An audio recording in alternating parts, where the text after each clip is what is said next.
Good afternoon to everyone. I think time is up, so we can start the webinar of the ICP project. Yeah, I think technically everything should be ready, and you should have access to the online tool. Hopefully everything will work reliably. So let's wait one more minute. Usually there is a little bit delay in participation. So let's wait 1 or 2 more minutes and then we can start the webinar.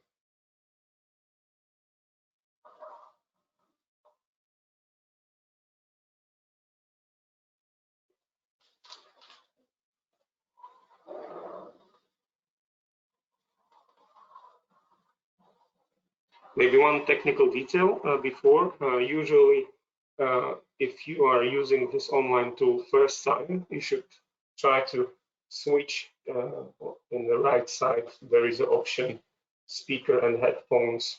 So you should choose a different option than the default one if you cannot hear the sound.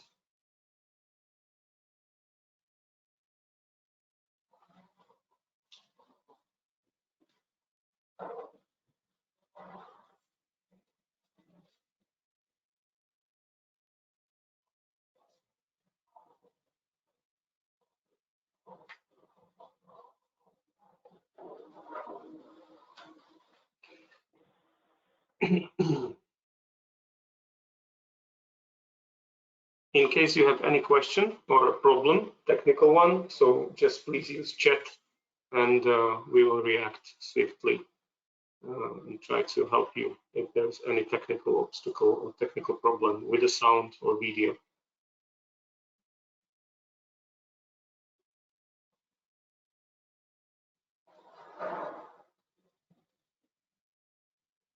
Okay, so I think we can start. Let me introduce myself. My name is Mario Turcic. I'm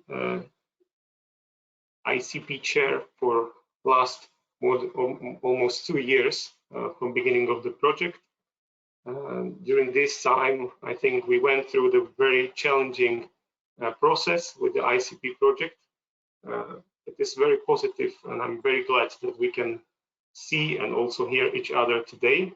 I think this is proof that we are in very developed stage with the ICP project. We are at the moment in the middle of testing phase, and I think it's a really great opportunity to share all the technical solution details and also changes which should be delivered after ICP Go-live. So today I would like to really welcome here market participants and also different stakeholders involved in the market coupling or in the market as such, also representative of European Commission and the NRAs. Without their constant support during recent years, we wouldn't be here in this stage, definitely. So thank you very much for constant support from Commission and the NRAs. Also, we have here a representative of the SDAC. The ICP project is operated under SDAC structure. So this is developed and will be operated in the future under SDAC.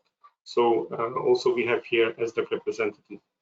Due to the COVID situation, I think it's very important to mention, everyone is aware of it, but really whole project was during the period of 2 years managed online. Also this webinar will be online. Unfortunately, we cannot meet personally, but I think the same as during the development phase, we will be technically able to manage all the details, also answer your questions, and there will be sufficient interaction to provide you as much information as possible. So some technical details. As I mentioned, you have an online tool with the possibility to send us messages. During the 2 hours webinar, we will collect these messages. In case there is a simple question, we can answer online immediately. In case there is a more complex question or a question addressed to a specific presenter, we will answer this at the end in Q&A session. It's also important to mention that we will record these 2 hours of webinar. So just for your information, this webinar will be recorded. In case there is offline presenter or presenter is not available during the session already, we will answer you this question after the session, maybe tomorrow at the latest. So this is the plan for the next 2 hours. I would like to ask also to put on the screen agenda, just really briefly go through this agenda to explain you a little bit the structure. So indeed, first will be keynote speakers, European Commission representative and NRA representative with the key inputs from the also political perspective and also from the regulatory perspective on the project. Then Miha Pregl, as co-chair of SDAC, will also share his views on the SDAC governance on the project, an overview of cooperation. Then we will have a short connection, I would say, presentation between the first session and the last or more technical one, which will provide you more technical details on the solution, more details on the backup and fallback. Especially this is important for you as market participants. And at the end, there is also a session, specific session dedicated to member testing. So the tests of the ICP project, which are more focusing on the market participants and their involvement into the process. So I think this will be quite important and also hopefully interesting to you. And then at the end, as I mentioned, there is a Q&A session where we will answer questions that will be collected during the overall webinar. And I think that's it from my side. I don't want to really waste more time because we have very tight schedule. So I would like to ask first presenter, keynote speeches provided by European Commission and by NRAs, I think. Mathilde will start as a first. Thank you very much. Hello, everyone. Mathilde Lallemand from the European Commission. I would like to thank you and to say hello to everyone. Thank you for this opportunity to give a speech to this webinar. I'm working in DG NR in the Unit C3, Internal Energy Market. So if we can move to the first slide, I've just have 3 slides to illustrate different messages we would like to give on behalf of the European Commission. First of all, obviously market coupling is progressing, and the ICP Go-live that we are discussing on today is a key milestone towards the completion of European market coupling, which is one of the main objectives of the CACM regulation. As you can see on the indicator of the Acer market monitoring report on the left of your screen, the indicator is slowly growing towards 100%, meaning that all EU member state borders are progressively coupled with each other. The Commission issued a guidance to push this to have this ICP project as an interim step towards the core flow-based projects in order to have as soon as possible and without delay the integration of the Central Eastern Europe into market coupling, and to reach the benefit that it should give. And there is also, this is also to be seen in the overall dynamic of having all EU member state borders in market coupling. So starting, you can see on the right of your screen last update from SDAC, but I think it will be even more updated later on in the presentation. But just to put it in the dynamic, so with the integration of the Greek-Italian borders in December, then the Greek and Bulgarian border in May, ICP Go-live in June, and then further on Bulgarian and Romanian, and even Hungarian and Croatian borders. So this has to be seen as a dynamic until the ultimate target of having a European market coupling as fulfillment of the legal requirement from CACM. In the next slide, I would like also to point out that the pan-European market coupling is, of course, a cornerstone of the European internal electricity market. It allows more efficient cross-border interconnection. And here I wanted to point out two indicators from Acer Market Monitoring Report of last year. On the left, the level of efficient use of cross-zonal capacity. So we could see that all the borders in yellow, which are not fully efficiently used, hopefully will be when joining the coupling, and in particular the ICP project. And on the right side of the slide, the estimated social welfare gains to be further obtained, and it's estimated as several million euros of social welfare gain that we could gain with the fulfillment of the ICP project. Last point, it's a fundamental tool to achieve or to go towards a Green Deal, since it allows optimization of the use of our assets, of our generating assets, integration of renewables, and have hopefully a positive impact on the CO2 emission, and of course allows a fair level playing field among Europe and among different market parties. Last point in the next slide is of course about next steps, since it's always moving and work is never ending. So here today, well, not today, but in June with the ICP Go-live, a key milestone and legal requirement will be fulfilled, even if there is still a few borders to integrate, as shown in the first slide. And of course, there is still further challenges. The implementation of the flow-based market coupling by February 2022 will be an extremely important one, and also the evolution of the algorithm that is really constantly pushed to its limits, and which need to be fit for the market design. So, for example, the implementation of the 15 minutes MTU, increasing bidding zones, number of bidding zones, or any other challenges that will be faced in the future. So with this, I would like to conclude. I wish you a fruitful webinar, and also congratulations for all the work achieved so far to fulfill this project. Thank you. Thank you, Mathilde, very much. Thank you for support from European Commission. And without interruptions, I will give the floor to Tamás. Thank you. With great pleasure, I would like to welcome all the market participants, the organizers, and the panelists join us today. And thank you also, Mario and Mathilde, for your introductory remarks. My name is Tamás Gyarmati. I'm head of EU Market Integration Unit at the Hungarian Energy and Public Utility Regulatory Authority, and I would like to have the joint and coordinated forward by the Interim Coupling regulatory authorities for today, and by ICP NRAs we mean the regulators from Romania, Germany, Austria, Czech Republic, Slovakia, Poland, and Hungary.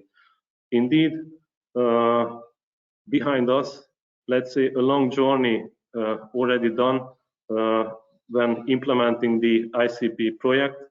Back in time, the participating NRAs already requested the project parties to initiate the interim coupling back in December 2018. And of course, since then, after years of joint work and cooperation between the parties and regulators, which included, unfortunately, some delay due to implementation bottleneck, basically on parallel projects and many projects on the European scale, the European Commission, with the commitment of all the regulators also in the wider core region we are in and operating in, issued a guidance on how to continue with this project and with an expected go-live date. Since then, we as NRAs, although regret the already declared slight delay of the go-live, we are looking over the project parties for the speediest project implementation and to keep the newly indicated go-live date of 10th of June 2021 as agreed by all parties, not just by the project parties, but also on a wider, let's say, pan-European scale as well, namely on SDAC scale. And of course, we all believe that the go-live of this interim coupling project will bring us closer to the so-called enduring phase of SDAC, which means the pan-European day-ahead market coupling, which is required by EU legislation, and it is really a cornerstone of the European internal electricity market. Of course, we always remind that the final goal is the achievement and go-live of the core regional flow-based day-ahead market coupling, and that means basically flow-based capacity calculation and market coupling of the whole core region. Nevertheless, let's have a closer look on the project and its benefits.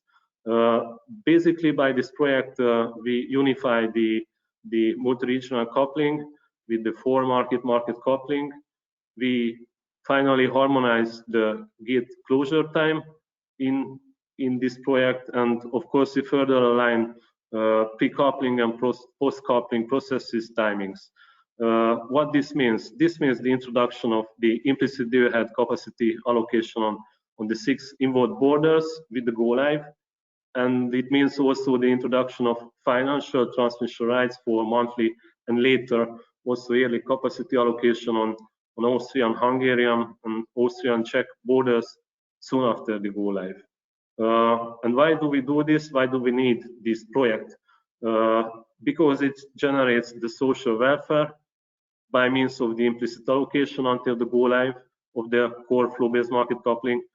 It contributes to the liquidity of cross-border day-ahead trade and the trading volume there. This is also the purpose for introduction of the financial transmission rights as well.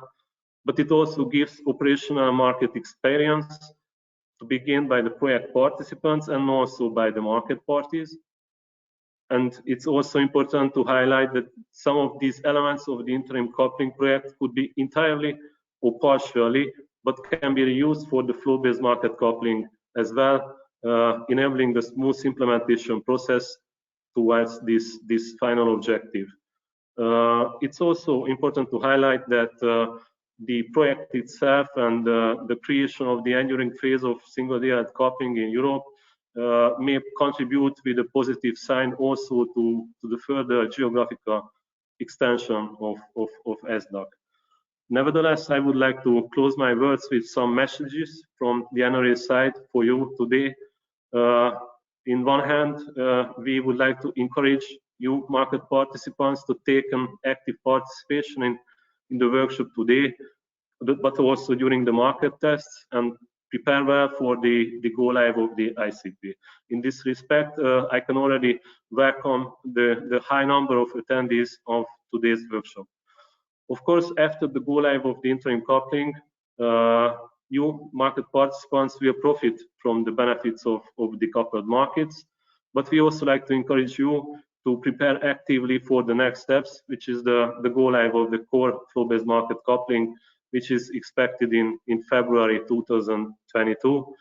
And finally, but not less important, we would like to appreciate the active and timely communication from the project parties and for organizing the workshops for the market participants. In this respect, we would like to also thank you to SDAC conveners for facilitating today's discussion. And thank you for your kind attention.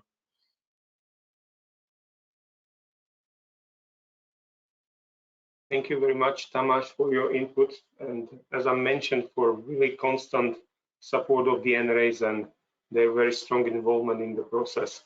So now I would like to give floor to Miha Pregl, co-chair of the SDAC. Miha, floor is yours. Thank you. Thank you, Mario. Good afternoon and welcome from SDAC side. I'm Miha Pregl, coming originally from Slovenian Power Exchange, but today I'm representing SDAC as NIMO's co-chair. So SDAC, or single day-ahead coupling, is a multi-regional and multinational European cooperation between 47 parties, power exchanges and TSOs. and we are responsible for developing and, most importantly, successfully operating on a day-to-day basis the calculation of market prices per bidding zone and allocation of their head capacities in the same time. The SDAC cooperation started in the beginning of 2014, meaning that we are today operating successfully over 7 years, actually 7 years, 2 months and 18 days. To be more exact, today we completed the 2634th market coupling session. So quite many of them. And we can't wait that in June this year, we will mark one of the biggest extensions of SDAC after 2015 to the ICP project, now called 4MMC. We know that this is a very challenging project. There are many activities on the regional level, but also together with all the parties in the SDAC in order to enable and successfully bring the project parties to go live in June. The SDAC in general gives the framework for ICP project, meaning the overall objective, the general procedures, and on the end enables the inclusion via common testing of parties together with all European stakeholders into the single European market. And already mentioned before, we know that the project was developed under COVID situation, which gives another challenging aspect to the design and implementation, having in mind that it was done in online mode only. If we go to the next slide, we can see the past, but more importantly also the future. So after the ICP go live, there are some other steps to be done by regional parties and SDAC. We will not end our work. The ICP go live will be followed by go live of Bulgarian-Romanian border, and on the end by go live via core flow-based market coupling, also the last border, the Hungarian-Croatian border. This doesn't mean that we will end our work. It will mark the geographical completion of SDAC, and with that also the completion of internal electricity market in Europe. But we have some other steps, and we will continue to develop it. As mentioned before, among others is the flow-based capacity calculation and allocation coming in 2022. There are intraday auctions. There is support to 15 minutes MTU. So many things which will come in next few years. That would be all from my side. So I will give the floor back to my colleagues with more detailed information on the changes in the ICP. Thank you. Thank you very much, Miha. I think we can continue with the next set of presentations. I would like to invite Mr. Martin Riegel, member of the board of Slovak TSO. The reason is that SEPS, as a transmission system operator, but also one of the parties of the ICP project, is responsible for development of the key component of IT solution. I think this is a very good presentation to connect the visions and the pan-European level with the more regional and more technical presentations that will follow. So I would like to welcome Martin Riegel. Thank you for your participation. I will also manage the video. Hopefully everything should well work. Hello to everybody. My name is Martin Riegel. I'm member of board of directors in SEPS, responsible for development and strategy and international methods. So if you can, okay. So as you see where we are today and what is the goal we have to reach after go live. Each regional and also pan-European market coupling solution requires reliable IT systems which are capable to facilitate operation of market coupling. The ICP project had to solve the same questions about regional scope and appropriate IT solution. From the potentially available IT solutions, project parties decided to rebuild the 4MMC center solution and the MF system as the economically most efficient alternative. SEPS, with its IT provider Unicorn, committed to develop and implement centralized solution for the ICP project according to technical, business and regulatory requirements. And it's important to mention that also with requirements of all of you, meaning individual parties. Solution was delivered on time according to project schedule, including support of our operators for the testing phase. I am sure that we will reliably operate this important IT component of SDAC after ICP go live, so market participants will enjoy trading possibilities of truly coupled SDAC. Thank you very much.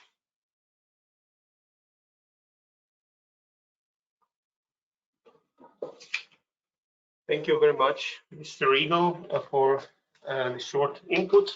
I think that's very important. We should always see on behalf of projects, regional one on pan-European one, a lot of technology and technical solutions. I think that's very important to develop these solutions reliably. At the end, this is, I think, one of the key and the most complicated tasks we are facing when we are achieving or would like to proceed with establishment of truly coupled SDAC.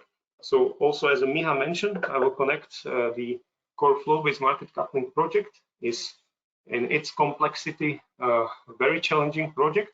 We are all striving to really, after ICP go live, proceed with a technical solution for the core flow-based project, which will be even more challenging and even more complex than the one we have for the ICP. So the message here is always behind these coupling projects, it's a lot of technology, a lot of communication infrastructure, and a lot of contractual frameworks which have to be developed in order to successfully proceed with.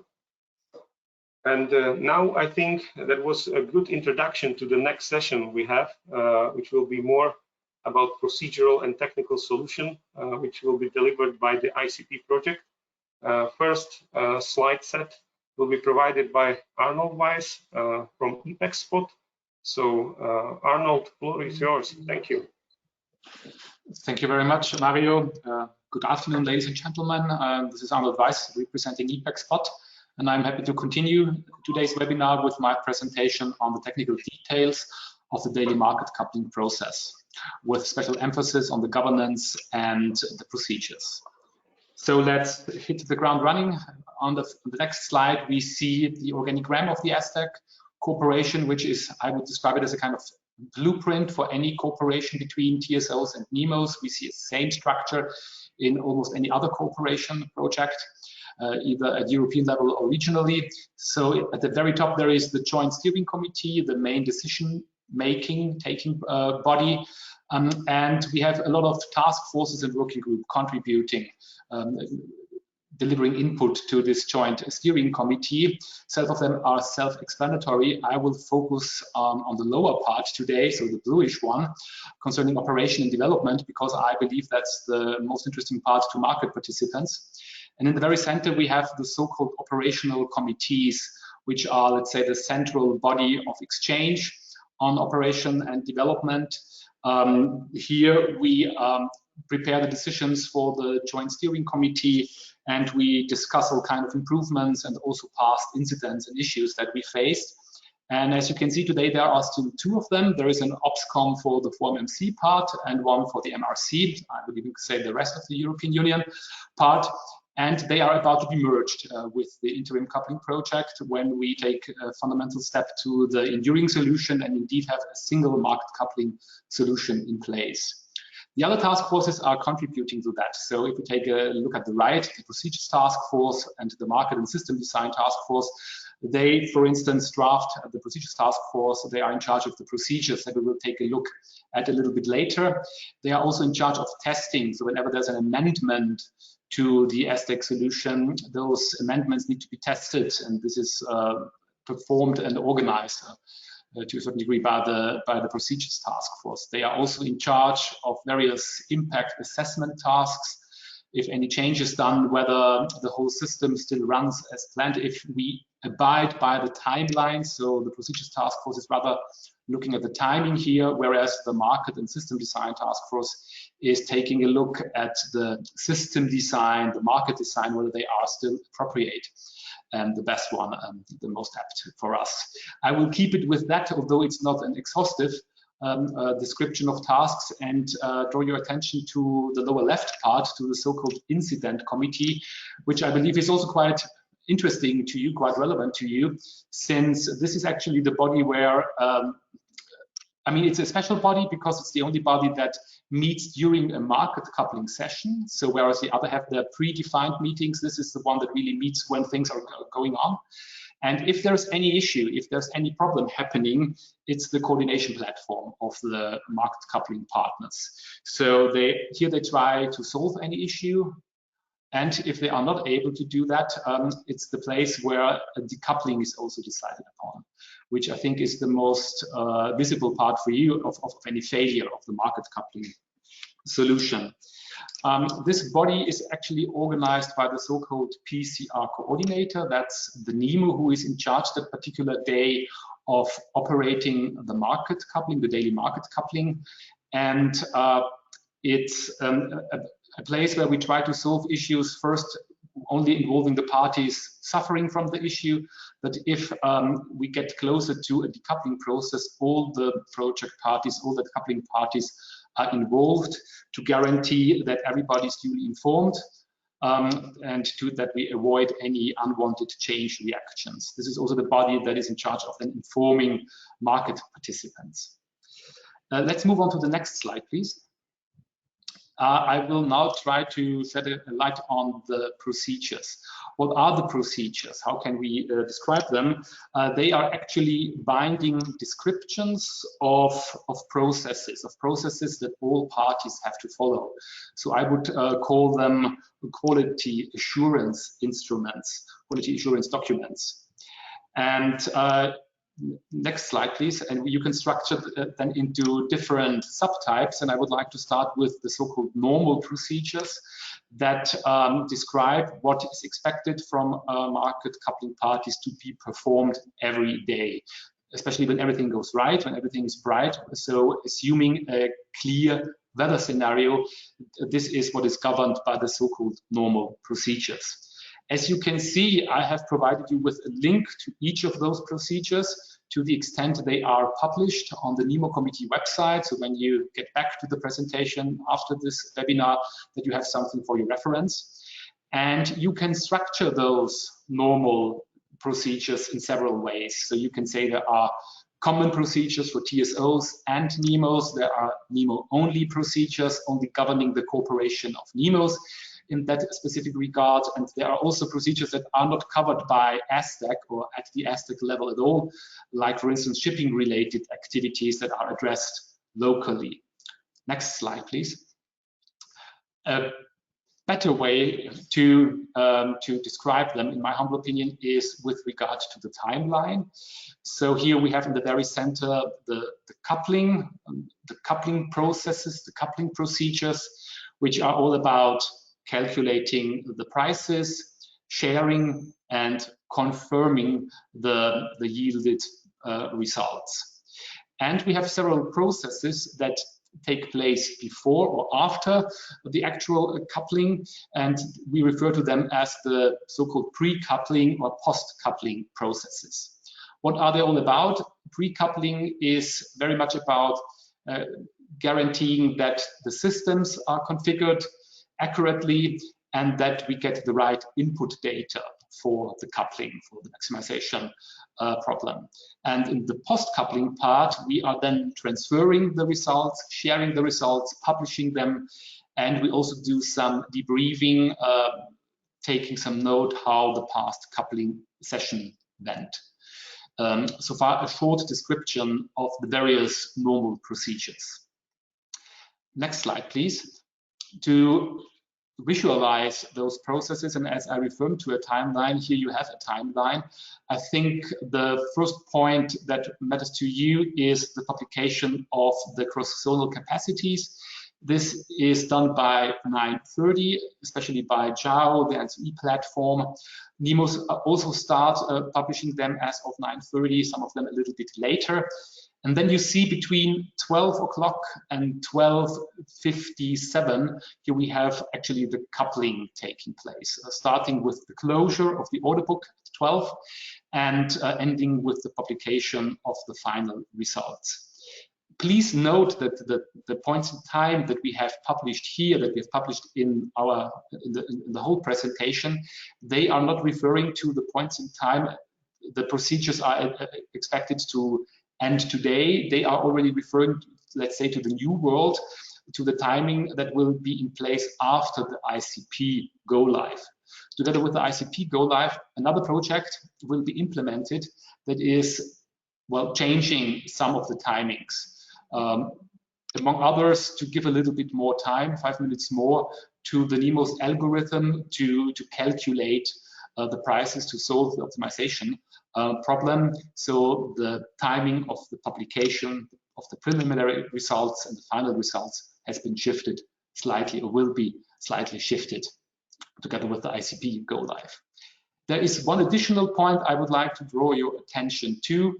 That's the fact that we have a deadline for our daily processes. This is quite crucial because it means, first, that we are working under pressure, and second, that we do not have indefinitely time to continue the normal processes. So when anything goes wrong, when we suffer from any issue, we either need to solve this issue within a certain timeline, or we need to find any other solution, even if it's stopping the market coupling process, because we have to abide by certain timelines. And this, I think, is the perfect transition to the next slide, where we get to the various decoupling solutions. Again, I think decoupling is the most visible part for you when anything goes wrong with the market coupling operation. So the market, they belong to the so-called fallback procedures. So the fallback procedures apply when the market coupling results cannot be provided in the foreseen time, or within the foreseen time frame.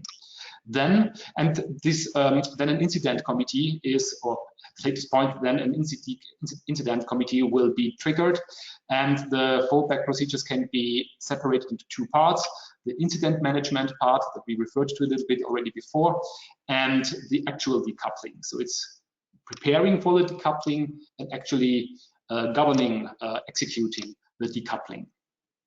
I need to note, decoupling, what does decoupling actually mean? Decoupling means that there will be no further implicit allocation of cross-border capacities. Instead, we will have local markets and another form of capacity allocation, explicit auctions in most cases. What I also would like to highlight is the fact that even if we trigger a fallback procedure, it does not necessarily mean that we will have a decoupling. So we always have the possibility, if the problem is resolved, that we stop this process and return back to the normal process and continue with the market coupling processes. Next slide, please.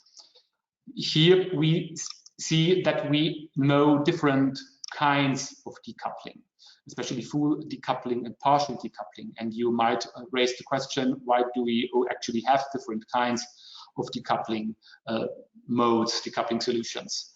The answer goes back to the core principle, I would say, the core principle that we try and we are dedicated to ensure that as many areas and as many interconnectors as possible shall remain coupled.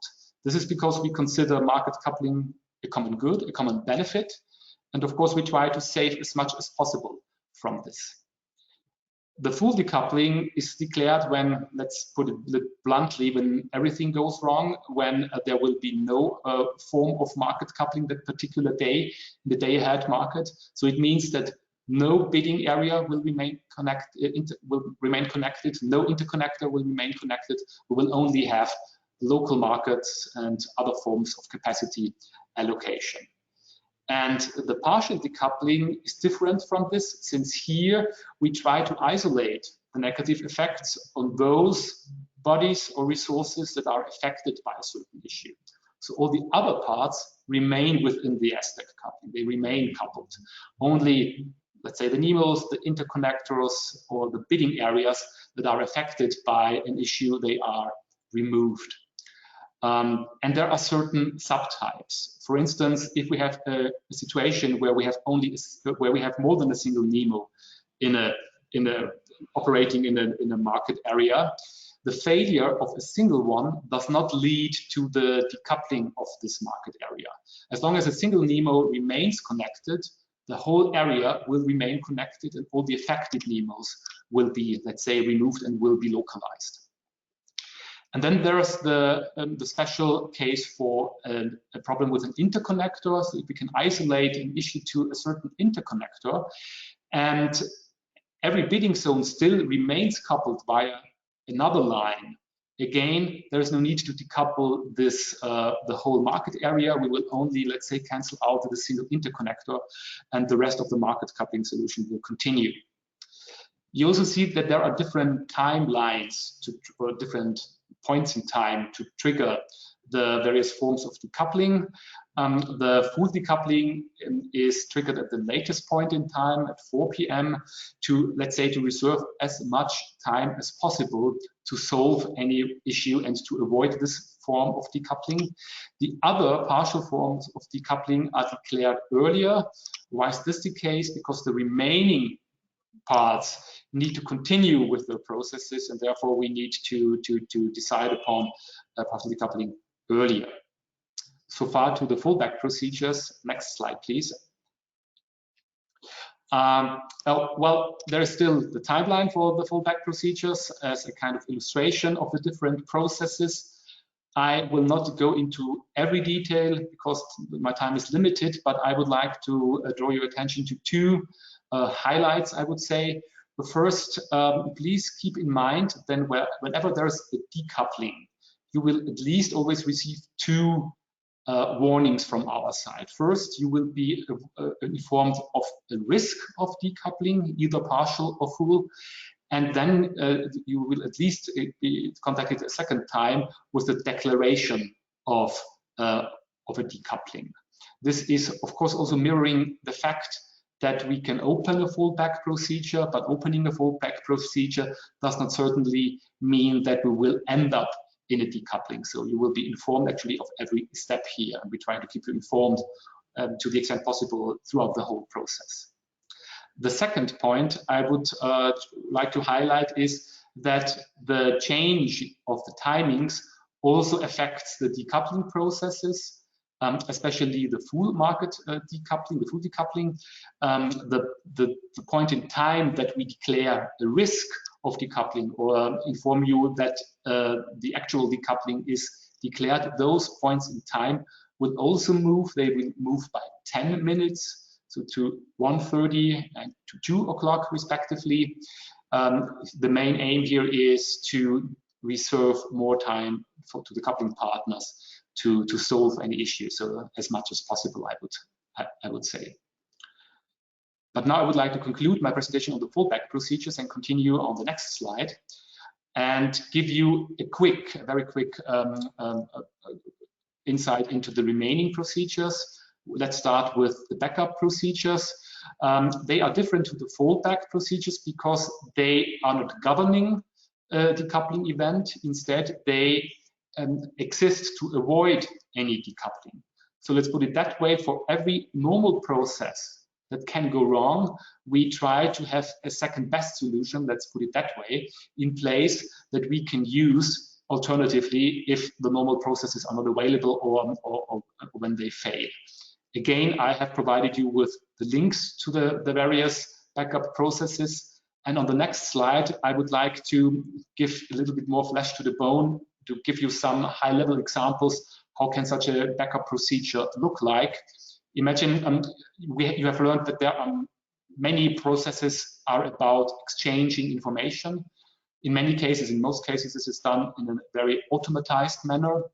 And if those systems fail, we either have a backup system or we exchange this information manually. We, for instance, upload a certain file to a dedicated FTP server, or we exchange information by email in a pre-agreed format to a pre-agreed address with the pre-agreed information included. If we suffer a problem in generating a report, those processes can either be triggered manually, or also the whole generation can be conducted in a manual way. And in the calculation process, just one of many examples, let's imagine that the already mentioned PCR coordinator experiencing issues or fails to deliver. We have a backup coordinator in place that steps in with its respective resources to continue the coupling. So far to the backup procedures. And to end on the next slide, very shortly on the special and the other procedures that we have in place. The special procedures are also about exceptional situations, but they differ from the backup procedures because they are never linked to a failure. They are actually simply addressing a special situation, an exceptional situation. And I think the best known here is the second auction procedure. So when we reach extreme price in certain markets, we reopen the order book, we inform market participants of this extreme prices and give them the possibility to adapt to the bidding behavior by reopening the order books and conducting a second auction. So these are the so-called special procedures. And last but not least, the other procedures.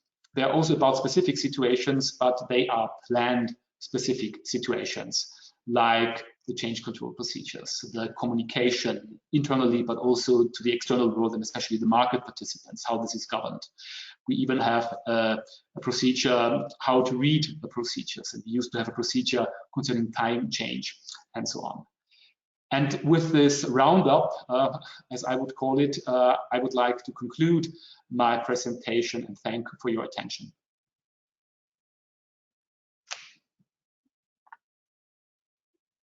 Thank you very much, Arnold, for your very valuable information on the project insights. And I think we can continue with the next slide set provided by Radka. It's going to be very important also, because we will list the main changes for the market participants. And I think that's very important to understand which new features or what is actually new environment with introduction of the ICP. So floor is yours, Radka. Thank you. Thank you. Good afternoon. My name is Radka Maňurová and I work at OTE in Market Development Department, and I will introduce the main changes that impact the market coupling process, and this implies, of course, an impact on you, our market participants. Next slide, please. My presentation is divided into 4 parts. First slide is dedicated to the summary of changes in coupling process. Then we will elaborate on partial decoupling during cross-zonal capacity process and during the coupling process. And the last part of this section provides an overview of communication sent to market participants. Next slide, please. Yeah, so the most visible change is naturally the change of timings that will be unified with SDAC timing. On the graphics, you can see that the comparison between ForMMC process timings and the one that will be used in ICP region. I will point out 2 deadlines here, which is the gate closure time that will be moved to 12 o'clock in comparison to ForMMC, and publication of the final market coupling results, that is 12:57. Arnold already explained really well how the fallback solution is applied in case an issue occurs during the process. Further, in the presentation, I will elaborate on partial decoupling in more details, as this is again another change in process for MMC market participants. And due to the ICP topology, there are some particularities that we will also explain. And as I already mentioned, the last part of this section, I will provide you with an overview of new messages that can be communicated towards market participants. Next slide, please. Yeah, I already mentioned that there are some specific details with regards to the partial decoupling in ICP region, and it is actually connected to the ICP topology, and therefore it will be explained by Marius Schrade, who is certainly more qualified in this area. Yeah, hello everyone. I'm Marius Schrade. I'm working for 50 Hertz in the interconnectors department, and I'm involved in the ICP project since February 2019. And indeed, as my colleagues before already very well explained, there are some particularities regarding the new topology we will introduce to the implicit market coupling. The implicit market coupling, the SDAC euphemia algorithm will be enhanced by the following 6 borders that we already heard in the beginning. What is very important for this project to understand is that it's really based on the current capacity calculation processes and methodologies. So it will be still an NTC based market coupling. And this comes with 2 special cases, I would say, namely the 2 technical profiles that we currently have in explicit allocation, and we will still have in the implicit allocation with the go-live of ICP. That is first the 50 Hertz technical profile towards Poland and Czech Republic, and the second the PSE Polish technical profile towards the southern borders, so towards Germany, Czech Republic, and Slovakia. For some, technical profile might be a new term. What it basically, I think, in its essence means is that we, for example, as 50 Hertz, determine or calculate only one capacity for a combination of borders, namely for the Polish-Czech border.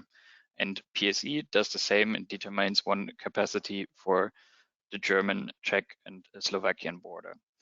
And why I'm actually mentioning this here now is because this new topology and these 2 technical profiles within the implicit market coupling have an impact on the decoupling scenarios, especially on the partial decoupling scenarios, of course, that will be further explained by Radka.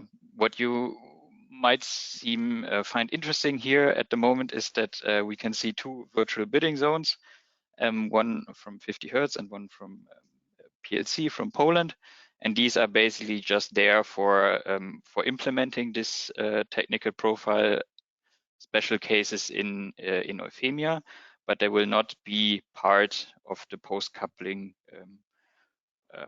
processes, and especially will not be part of the shadow auctions in case of decoupling that we will hear later about from Bianca, from Maria. And with this, I would one thing I want to mention is what is important is to know and to notice, of course, that the 50 Hertz technical profile will be dissolved with the core flow-based market coupling in February 2022, and the Polish technical profile will be according to the core day-ahead CCM, Polish allocation constraint. Yeah, that's the last thing I want to mention about this slide, and would give back to you, Radka. Thank you, Marius. So we can go to the next slide. Going back to Arnold's presentation, I would like to reiterate again the basic principle to have as many bidding areas and interconnectors coupled as possible. If there is an issue in the process, partial decoupling isolates the issue and enables the rest of the bidding zones or interconnectors remain in the coupled region. Now I will talk about the latter one, so we can go to the next slide. Partial decoupling of one or more interconnector is declared if it's not possible to provide the cross-zonal capacity values for this interconnector.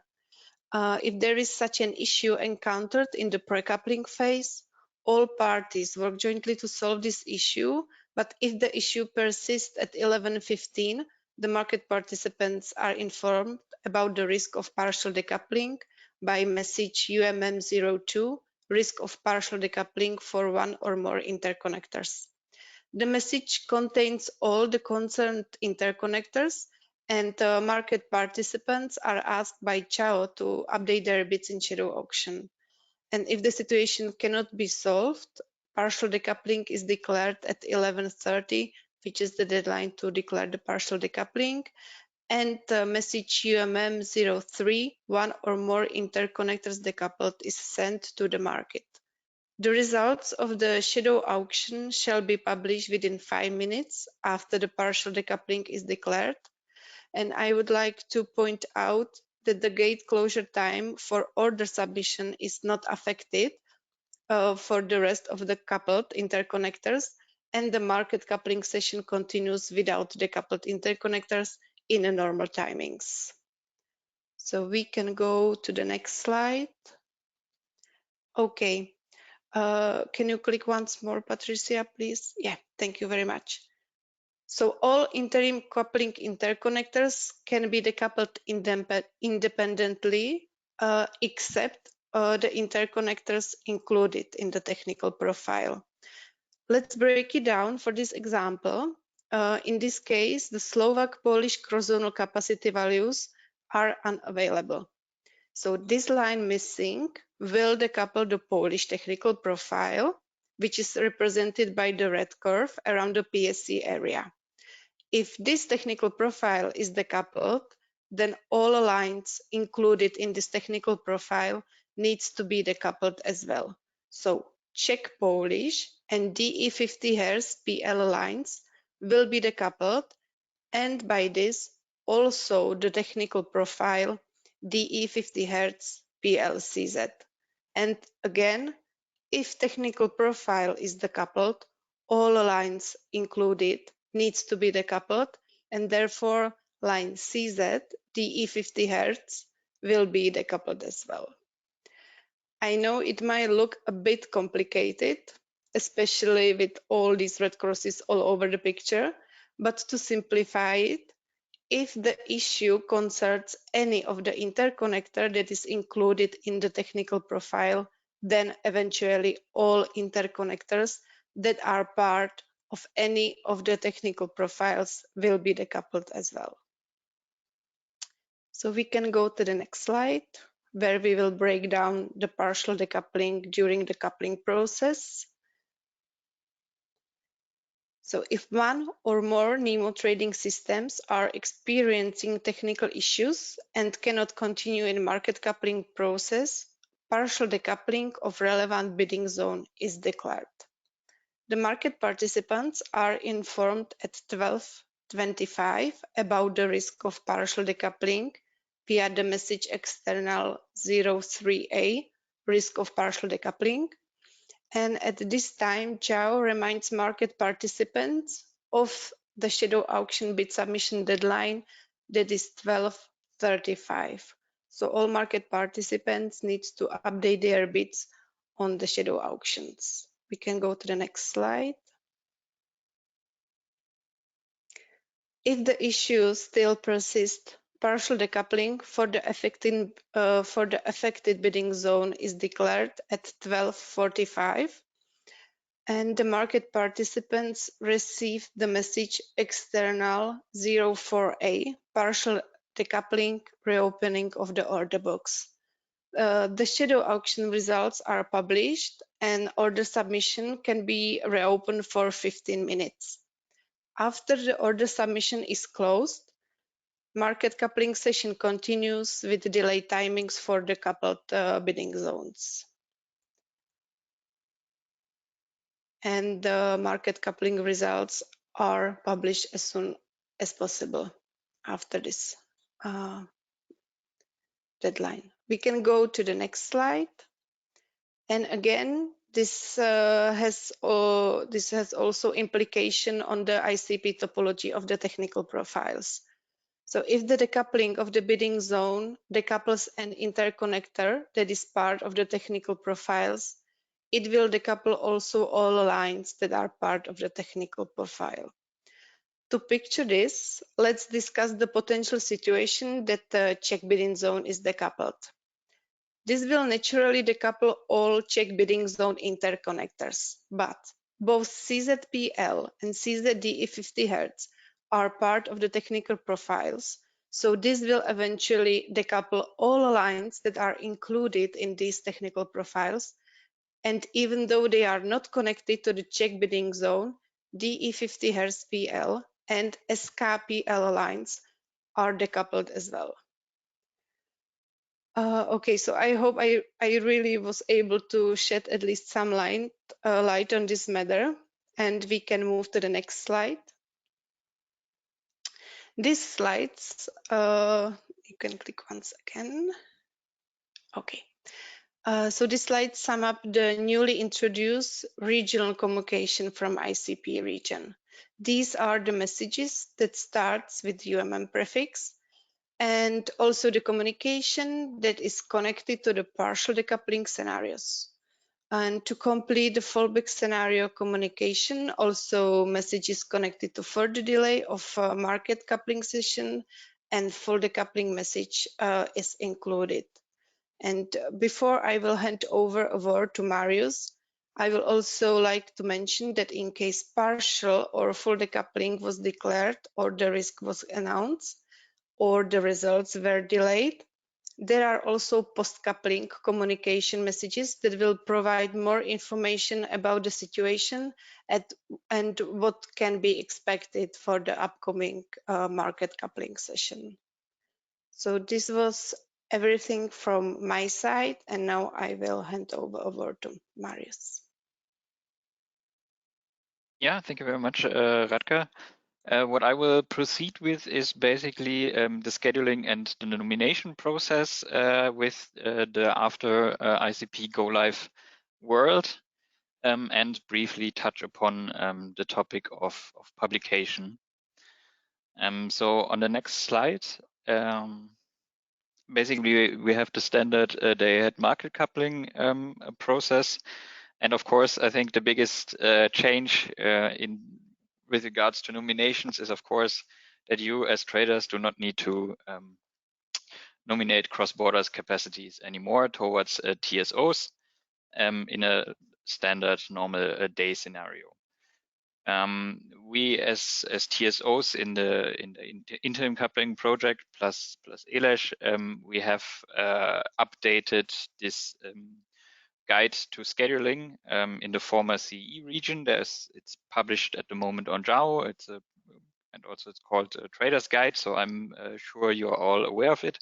We updated it during the interim coupling project and will publish it also as well in due time before the ICP go live. So just a quick or a small overview on the start and the end of the normal processes. Of course, we heard it already before. There's the daily nomination is until 2:30 the deadline, and then there's a correction cycle during which corrected nominations can be sent, but only mismatched time series or time series with exceeded rights can be remunerated at this stage. So if there was already a matched time series, this cannot be changed anymore.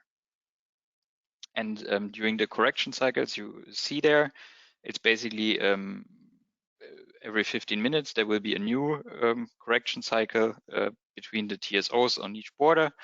And if a mismatch is detected, this will be sent and you will get informed.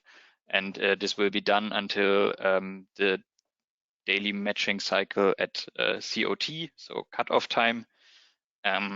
If there is still a mismatch on this in this time period, it will be basically the lower value principle will be applied. This is basically the overview on the standard normal day. So very easy and good to read. On the next slide, there is the the other big change when it comes to scheduling and nominations. It's basically what needs to be done when there is a partial decoupling or a full decoupling on the border. And there we, in ICP, apply the fallback of shadow auctions via a JAW. And then you would need again to perform nominations as you basically do today as market participants in the explicit auctions. I think there are three main processes that need to be kept in mind, or three main scenarios. It's basically the first one, the daily nomination until 2:30, and that's basically the case if full decoupling and partial decoupling is already known in advance. So that was a technical error, or was already expected before the market coupling session. You will, of course, receive a message on this, and then the daily nomination deadline is still 2:30. And also in case there is partial decoupling in case of CZC related reasons, then you will be also informed in due time. Then the second deadline for daily nominations is 3 o'clock, and that's basically the case when there's the full decoupling is known in advance but delayed a bit. Then you're also informed, and also if there's partial decoupling for reasons not related to cross CZCs. So, for example, missing order books or something like this.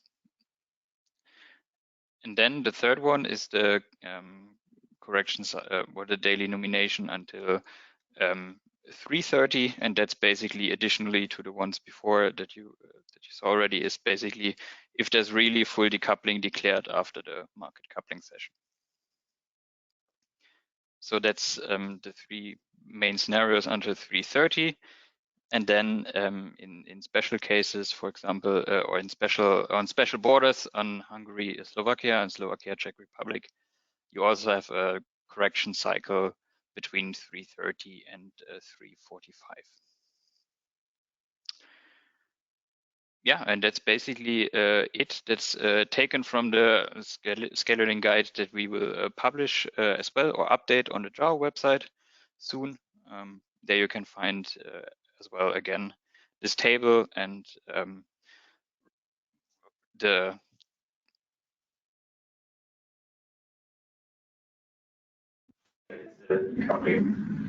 case. On the next slide,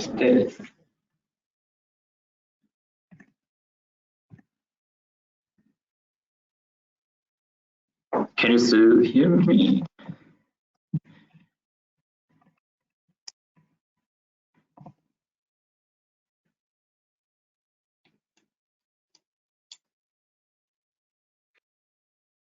I think, Marius, we may have a problem to hear you well. So yeah, can you still hear me? Sorry.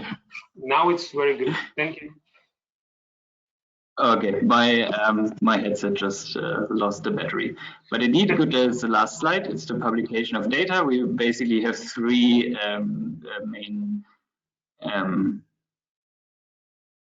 main sources where we publish data. That's a JAW website. So there we will publish day-ahead price spreads between bidding zones, day-ahead allocated capacity, daily congestion income, and the offered capacity, and also the ENTSO-E transparency platform, where we will send the net position, day-ahead prices, and congestion income. And I think for market participants, very well known, the Damash Energy publication section operated by SEPS, and MDMF, where we have a day-ahead offered capacity, cross-border flows, day-ahead price spreads between bidding zones, and the congestion income per bidding zone border. Yeah, that would be it regarding the publication. And that's it from my side. Thank you very much, Marius. for these insights. And now ahead of us is a slide set provided by Bianca. It will be about the fallback, which is an unfortunate situation, but we also have to be ready for that. And also about the new situation which will be introduced on AT-HU border and AT-CZ border, where there is an intended switch from the PTRs to the FTRs. So, Bianca, the floor is yours. Thank you very much. Welcome, everyone. Good afternoon. My name is Bianca Siriak. I work at Mavir Hungarian TSO at the System and Market Development Department. If you go to the next slide, please, I will talk a little bit about what happens in case the single day-ahead coupling does not work on some of the borders or all of the borders. What do we do then? We apply a fallback allocation solution, which in case of the interim coupling borders will be the shadow explicit options organized by JAO. This is a change for the 4MMC borders where such shadow auctions were run or organized by the TSOs individually. Now we will apply this centralized solution by JAO. There are shadow allocation rules which will be applicable. This is actually an annex to the core regions fallback methodology adopted in line with the CACM guideline, and this is also published on JAO's website. There are some administrative requirements for market participants to participate in shadow auctions. So all these are explained in the shadow allocation rules, and of course in the beginning of May, JAO will also publish every information for the market participants, and you will be invited to register to the shadow auctions. There's a need to conclude the participation agreement with JAO. You need to have access to JAO's auction tool, and of course you also need to have in place the specific individual agreements with the TSOs where you operate. Next slide, please. So this slide here tries to summarize the main process steps in case a shadow auction needs to be triggered. This can be triggered in advance or during the daily market coupling session. So JAO will always notify the registered participants when there is a risk of decoupling and in case shadow auctions might be triggered. In this case, there is a possibility for market participants to update their bids. They can also have default bids in place already before the shadow auctions. And in case the shadow auctions are triggered, JAO also publishes the auction specification, which are the offered capacities, basically. It's important to highlight that shadow auctions are organized as a precautionary measure for the case when decoupling is finally declared.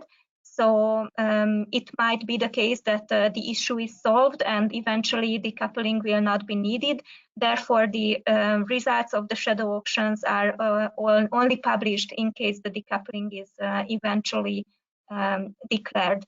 And the final deadline for it, as was already mentioned before, will be 2 p.m. on T-1 according to the new operational timings.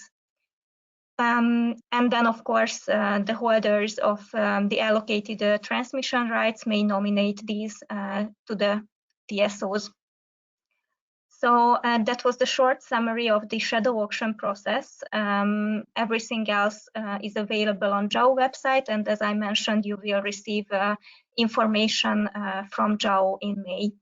And on the next slide, we have also collected a couple of information on the introduction of the financial transmission rights on Austrian, Hungarian, and Austrian Czech borders, which will be introduced after the interim coupling go-live. This change was already foreseen by the second amendment of the core LTTR design.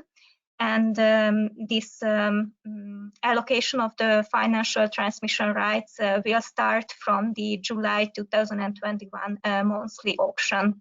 So the switch will happen in the first step only for the monthly auctions, and the yearly LTTRs will not change, so they will stay physical ones until 2022. So the first time that yearly long-term transmission rights will be allocated in the form of FTRs will be from January 2022. The main difference, practical difference between PTRs and FTRs is that in case of FTRs, there's only financial settlement, and there is no need to nominate these financial transmission rights. And the remuneration of the FTRs is done in line with Article 48 of the Harmonized Allocation Rules. So basically the market spread is taken into account to calculate the remuneration. That was all I wanted to highlight regarding the fallback allocation and the FTR introduction. So thank you very much for your attention, and I will give back the floor to the following presenters. Thank you very much, Bianca, for this input. If there are any questions, I would like to remind you that you have opportunity to use online tool to submit us questions. We got, in the meantime, some questions already, so we'll answer these questions in Q&A session. Now let's focus on the next slide set. It will be provided by Patricia. I think it's very important slide set for market participants, because there will be more information about how the member tests will be executed, what is planned there, and what is your opportunity to learn or test during this specific test session. So Patricia, floor is yours. Thank you very much, Mario. So good afternoon, ladies and gentlemen. My name is Patricia Brhnikova. I work for SEPS Slovak TSO. I'm the leader of the testing working group under the ICP project and also the coordinator of the joint testing. As Mario outlined, this part of the presentation is going to focus on the basic information concerning the upcoming member testing, and I will aim to also depict the scope of the tests and the expected participation of the market parties on the proposed test scenarios. I would like to also thank my colleagues, because basically all the information that was provided in the previous part of the presentation is going to be very useful, especially during the member test and then in the operation as well. It's a sort of a solid basis for the testing scenarios and for our better understanding of the process. So firstly, I would like to focus on the general information on the member testing that will be organized by the ICP project. As my colleagues outlined and explained, there are going to be process changes and also some design aspects that will be put into production with the introduction of the ICP.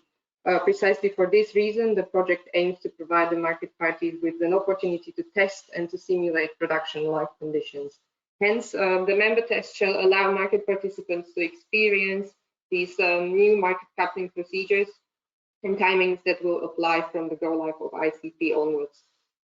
When putting together the testing scenario, we aim to really propose scenarios and focus on the processes that are going to change compared to the current operational practice and have impact on the market participants as such. I think a natural question is when these member tests are going to be organized. The joint testing of ICP started back in January 2021. Then the member tests are planned simply once all the stages of the joint tests are finalized and the solution is ready for go live. According to the test plan, the member tests will be organized and will take place between 20th and 31st of May 2021. So basically it makes up to 6 test days altogether.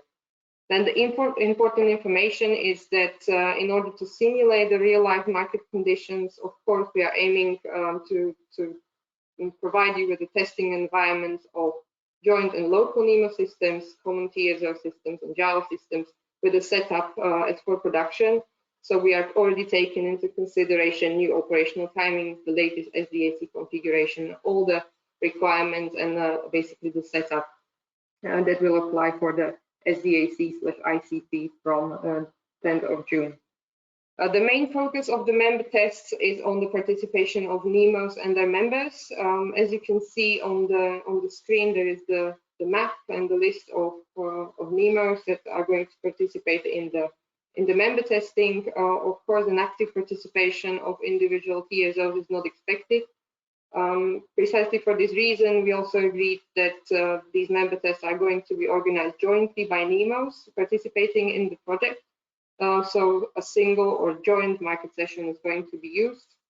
Then the necessary support for the testing will be provided by the common TSO system that is operated by SEPS, and it's called NTMF and JAO as well. On the next slide, I would like to focus on the scope of the member testing and the testing scenarios that we have proposed in the project. These test scenarios will sort of combine all the information and necessary scenarios, basically, that were outlined by Arnold, Radka, Marius, and Bianca in the previous part of the session. And the scenarios that will be executed will cover normal day, full decoupling, partial decoupling, and second option. The normal day aims to provide market parties an opportunity to test the normal day processes, especially focusing on new timings. And fingers crossed, this is going to be 99.99% of time that we are going to use these processes, so let's get familiar with those. Then, of course, the full decoupling, including shadow auction performed by JAO, which means that all interim coupling borders will be decoupled, is going to be tested as well. This is especially important for MMC parties, as the fallback organized by JAO is a substantial change compared to the decentralized setup or the solution that is applicable for MMC. And for this reason, it is important to test the joint processes organized centrally by JAO. The next, we will also test the partial decoupling. I think it was really well explained by Radka, all the little catches that we have in the process, and also Arnold provided us with the sort of overview of the process itself.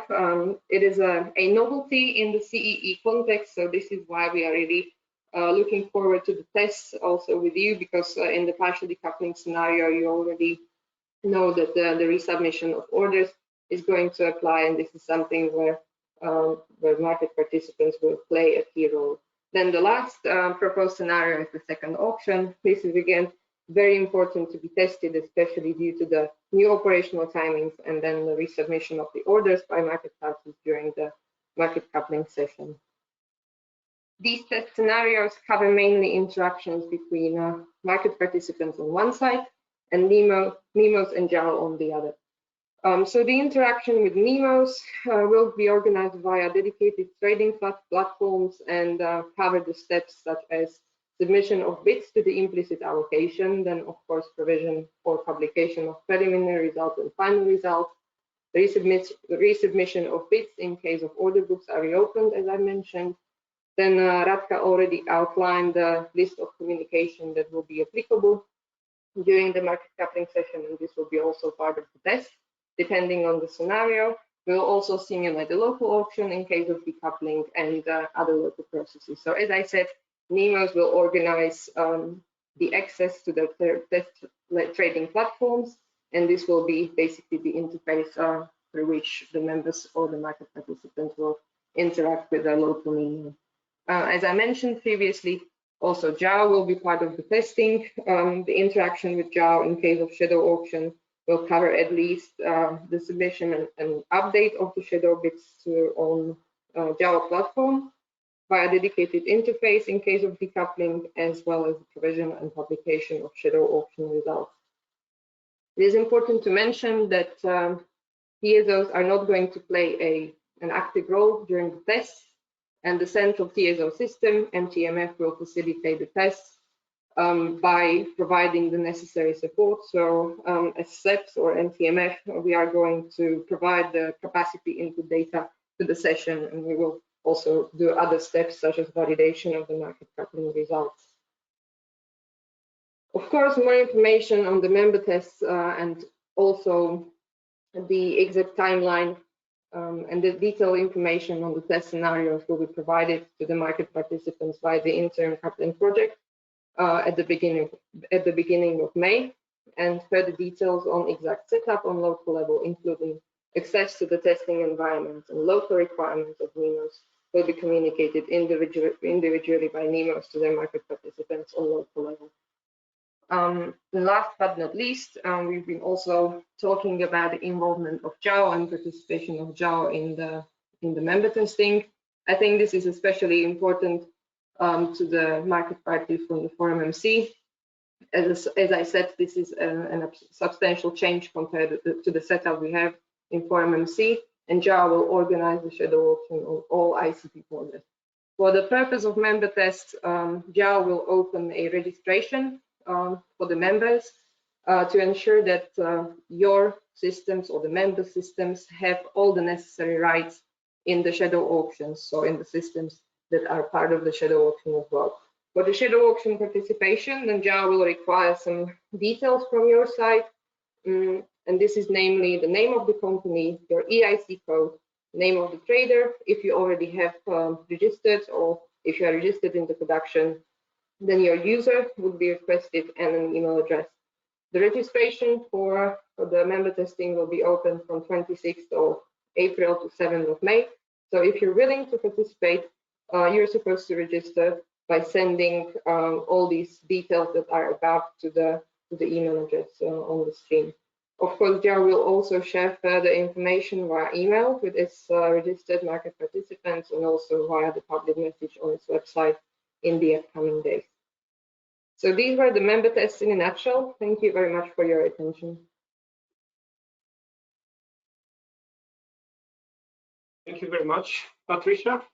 I think we are even ahead of schedule, so we have more time for Q&A session. I think we got several questions during the presentation, so maybe we can be interactive in this, and we can compile these questions and go through. So not only answer to the entity or person addressing the question, but also answer publicly. I think during the webinar, I think it's more practical because maybe more parties, even those that are not asking the question, are curious about the answer. So I think we could do this way. I will try to switch on camera back. Yeah. So, and I will try to really have a look to the questions we have, and maybe also other presenters can join me, and we can answer the questions right now online. There is also an idea that we can, after the webinar, publish anonymized answers, also questions from this session. I think it would be handy to have more information. Indeed, you shouldn't be limited only to this webinar. If you have any question after presentations are shared tomorrow, you will observe or read the presentation and you see that there are some questions that you would like to address. So please feel free, contact us, and we can discuss or explain you in more detail the situation. So I will start with the first one. Yeah, I think the first one about the presence of virtual zones in the topology. I think the question is whether these virtual zones that were presented on the in topology have some impact on the capacity calculation. I think this is a question related more to kind of TSO world, but not only. This is the topology integrates exactly the expectation of the TSOs in terms of capacity calculation and capacity provision, and also NEMOs in terms of capacity allocation. So I think Marius, it was your part of the webinar, so you can react to this question. Indeed, the virtual bidding zones do not have an impact on the capacity calculation per se. They are just basically an instrument to transform our current capacity calculation process with the technical profiles into the Euphemia algorithm itself. So there's no impact on the capacity calculation. Yeah. So thank you. I mean, the answer is quite straightforward. So by other words, virtual zones are introduced in the topology to help us model properly the topology in order to give opportunity to allocation algorithm consider properly allocation constraints. So this is something like kind of virtual help for us to model properly topology in order to give Euphemia right inputs to consider allocation constraints properly. This is very simplified answer indeed. That is the also reason why topology looks a little bit messy and complex, because with the introduction of very specific allocation constraints, we need these virtual zones to help us to model it properly. That would be a conclusion on this. If there are more questions in this regard, indeed, we are open to discuss that and explain in more detailed way. I think second question, it's about the Switzerland. There is a question. Switzerland seems currently to be excluded from SDAC. Are there plans to integrate the Swiss market as well? I think, Miha, are you with us still? If not, I can answer on behalf of Miha, since Miha provided answer already before. Answer is that Switzerland will not be included until further agreement between EU and Swiss will not take place. So this is not planned at the moment. Okay, let me check the next question.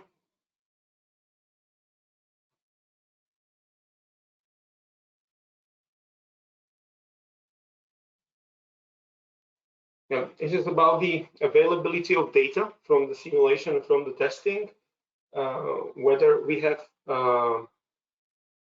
any data available from the external dry run. For example, a new expected market outcomes and grid flows.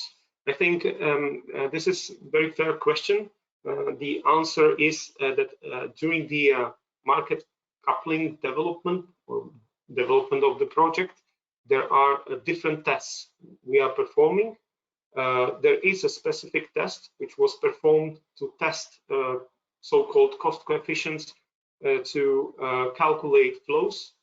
So this test were performed in order to check whether behavior of different systems and optimization algorithms is correct one and the outcomes are as expected. So soon we should have a summarized report which can be shared. So we can think about to share part of these outcomes of the test also with market participants.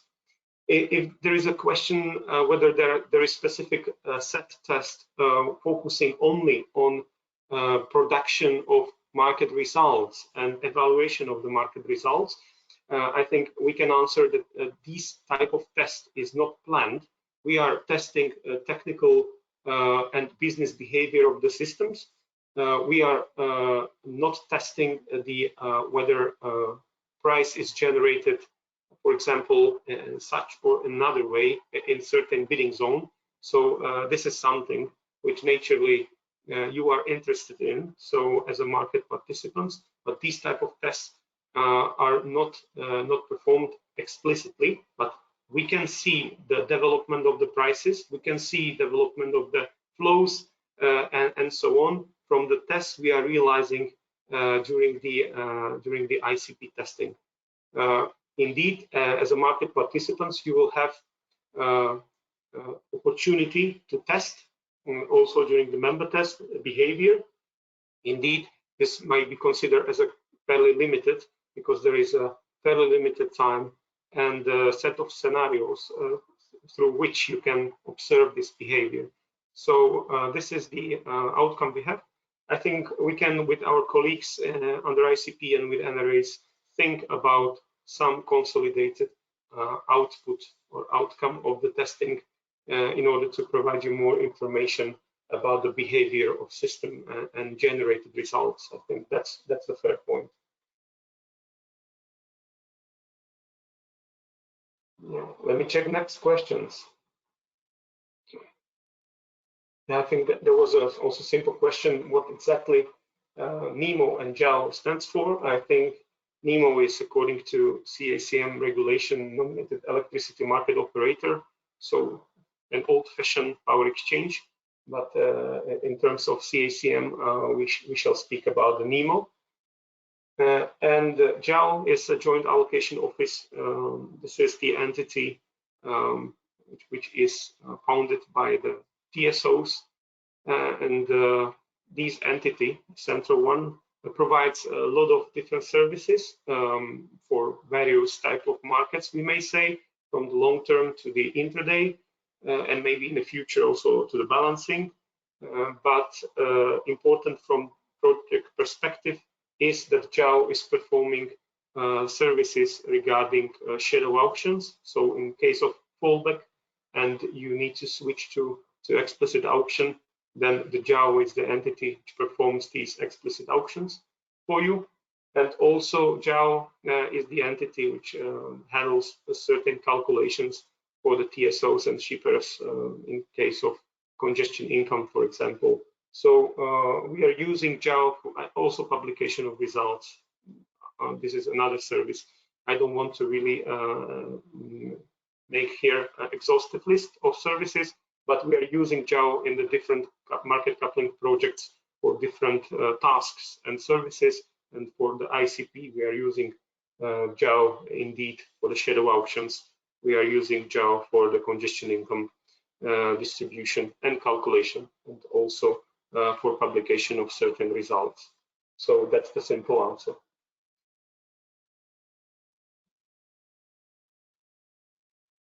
All right.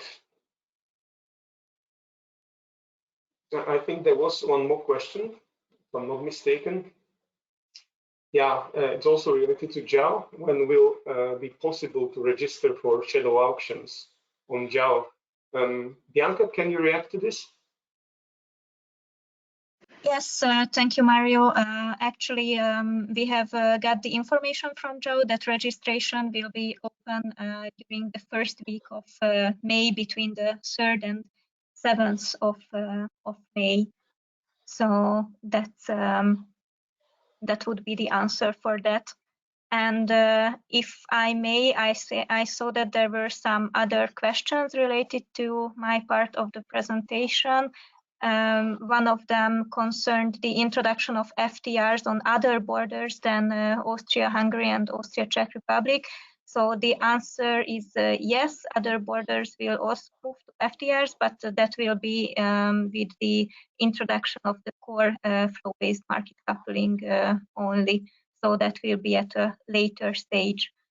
And another question concerning shadow auctions, the question was whether participants need to confirm the use of default bids, or will they apply automatically?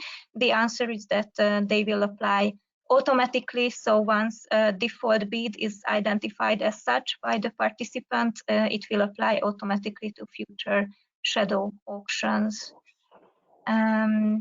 Yeah, I think that was all for the shadow auctions and FTRs. Thank you. Thank you very much, Bianca.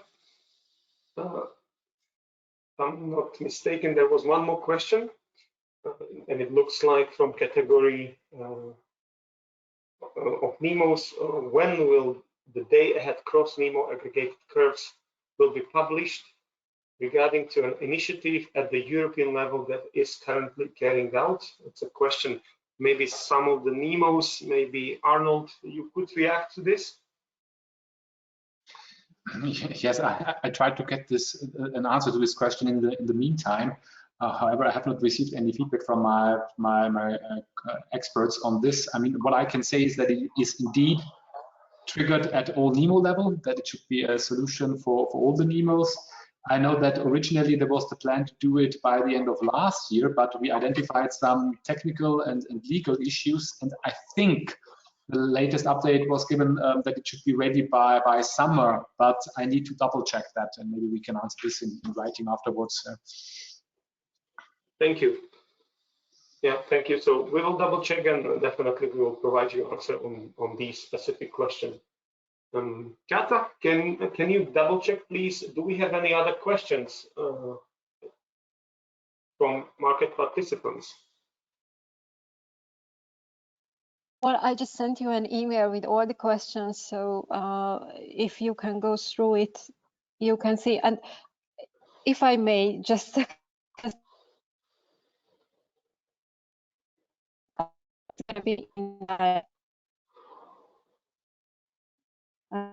question.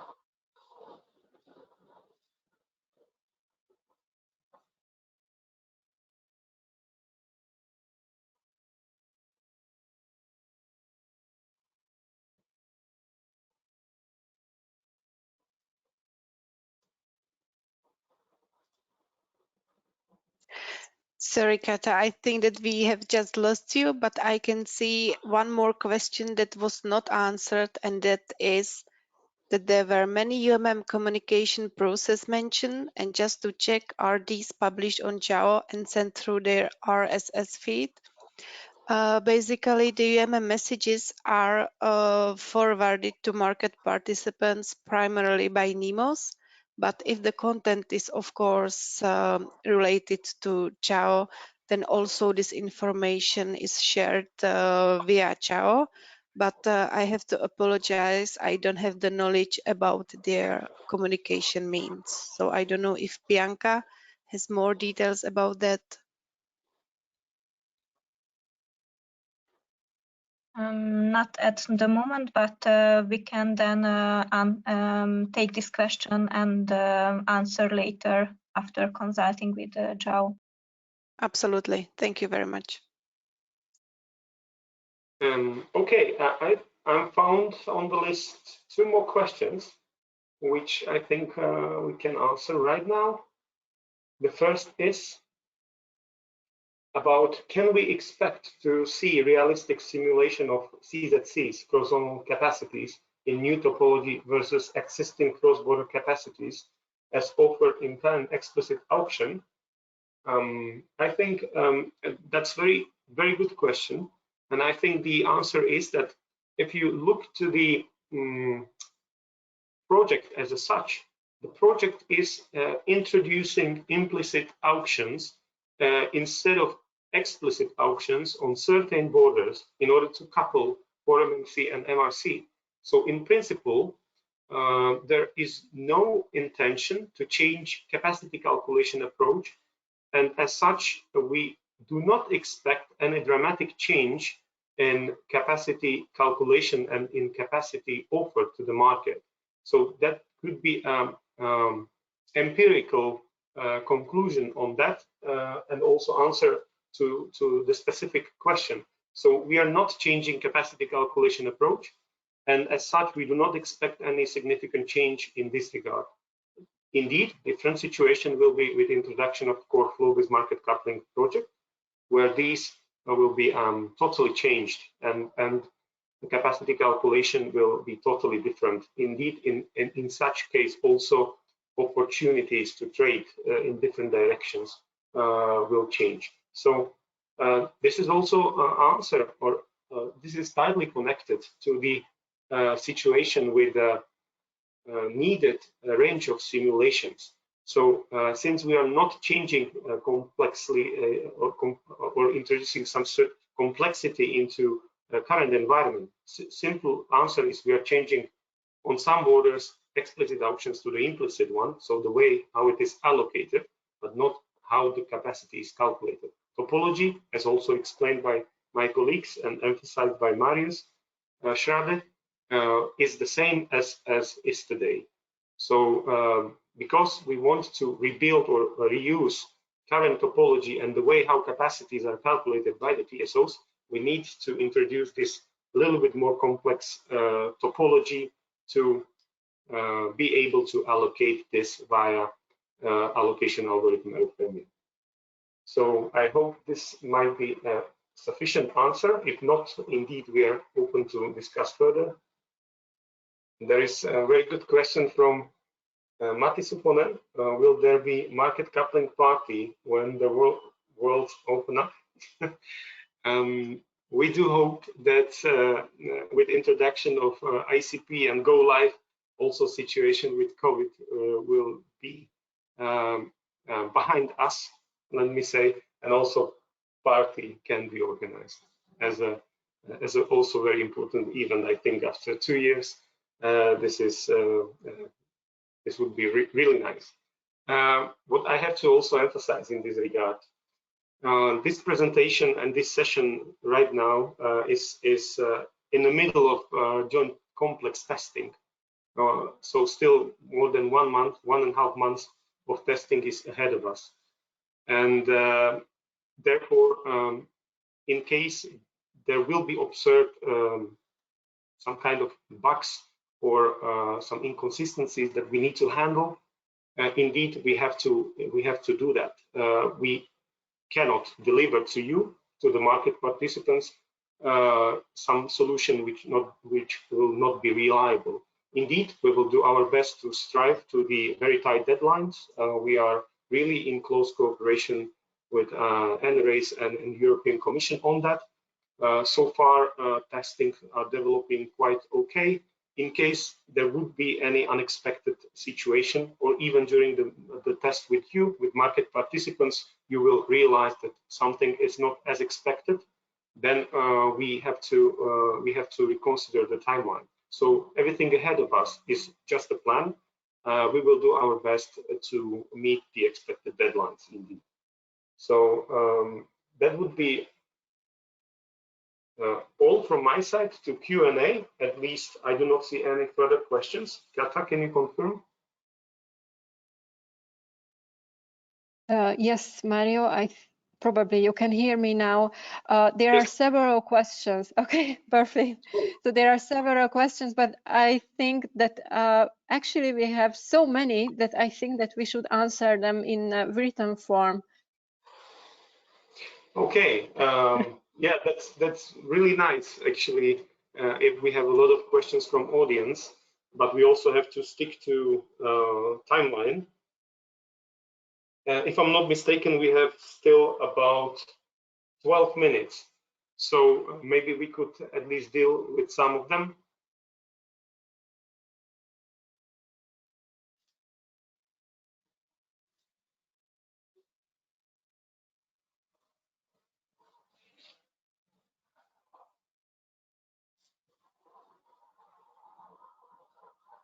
Maybe in the meantime, I have just received already an answer from Joe regarding the publication of market messages. So Joe will publish the market messages on their website and send an email to all the registered participants. And if the user has RSS feed turned on, then they will be notified as well. So that's the answer to this earlier question. Thank you, Bianca. If you wish, Mario, is enough good. I can say some questions and maybe you can answer them. Yeah, let's try. Let's try. Okay. Yeah, let's try in this online mode. If if questions will be too complex, then we definitely will elaborate answers after the webinar and distribute in anonymized way to the audience. Okay, sure. So the last question was, what are the border capacity volumes that the Polish side plan to offer for this interim coupling project? Well, I think this is a very straightforward question, but I think we are not able to answer right now. This is a specific question probably to Polish TSO. And I believe in the deadlines that are set by European legislation for publication of capacities, these capacities will be published. So I think it would be even not correct to share any information in this regard, even when such information would be available, because this shall be shared transparently with all market participants via tools that are dedicated for this. And I think this webinar is not the best place to share information about available capacities in advance. Yeah, I understand the question, and I think this is indeed important information for the traders, but I have fear that we cannot answer this via this platform. I think we can move to the next questions. Yes, I think there were several other questions related to the Polish bidding zone. So maybe I would suggest to take all these questions back with us, and later on publish. We will publish the answers together with the presentation. I think that's very good proposal. So if you have no objection, I think we can this type of questions summarize and elaborate well the answers, also based on the feedback of respective project parties, since I think the PSC, especially as a Polish TSO, shall participate on preparation of the answers. Okay, that would be a really good approach. We still have something like 9 minutes. If there are no more questions, I think from the organization point of view, thank you very much for participation. As I'm already several times mentioned, you will have chance also after this webinar address any questions you have on ICP project. So we are available to elaborate answers to your questions. I think next milestone, very important milestone for you, would be member test. In case there would be any unexpected circumstances during the next testing phases, we will immediately inform you as a market participants via press releases or by other means. And I think that would be it from our side. Is there any additional information we shall share with market participants? This is a question to my colleagues.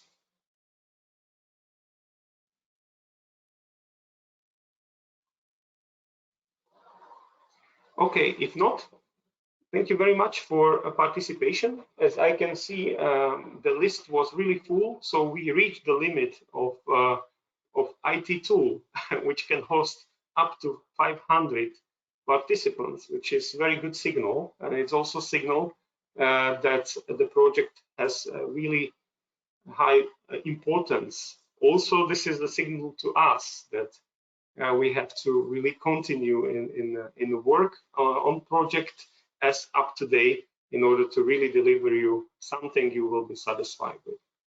So thank you very much once again.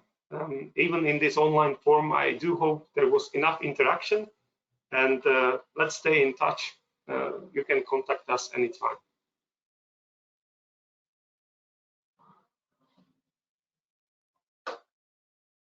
So have a nice day.